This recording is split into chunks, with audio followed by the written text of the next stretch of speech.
isang survey ukol sa kalamidad na ating nararanasan at epekto nito sa ating kalusugan. Narito ang mga tanong na aming pinagtuunan. Unang tanong, anong kalamidad ang kinatatakutan ng mga lesions? Pangalawang tanong, anong paghahanda ang ginawa ninyo kapag may kalamidad tulad ng bagyo?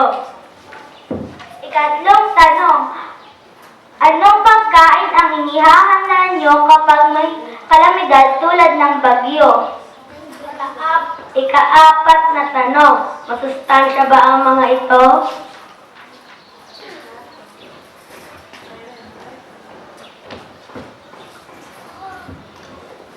Narito ang mga resulta ng aming survey.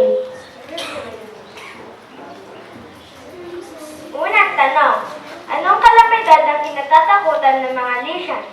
Ang may pinakamalaking porsyento ay lindol na may 60%.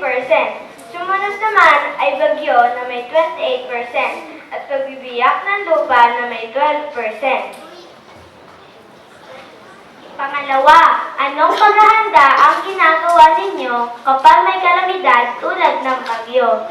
Ang may pinakamalaking porsyento ay ang panghanda ng pangunahing pangangailangan tulad ng pagkain, damit at gamot, 68%.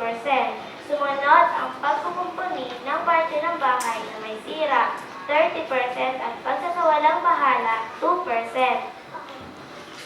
Ikatlo, anong pagkain ang inihahanda nyo kapag may kalamidad tulad ng bagyo? Ang may pinakamalaking porsyento ay ang gulay at prutas na may 39% at ang sunod ay ang instant noodles at bangus na may 35% at ang huli ay ang canned goods na may 26%.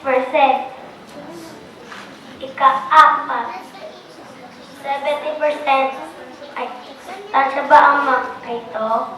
70% ang nagsabi ng o at 30% ang nagsabi ng hindi.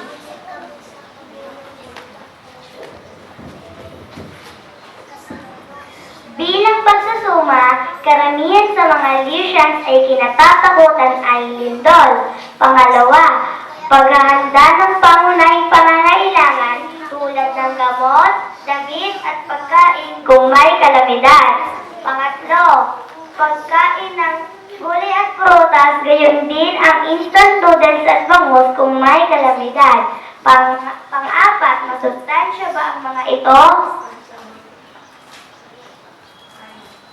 Kaya ito ang aming paalala. Ang kalamidad ay hindi natin maiiwasan.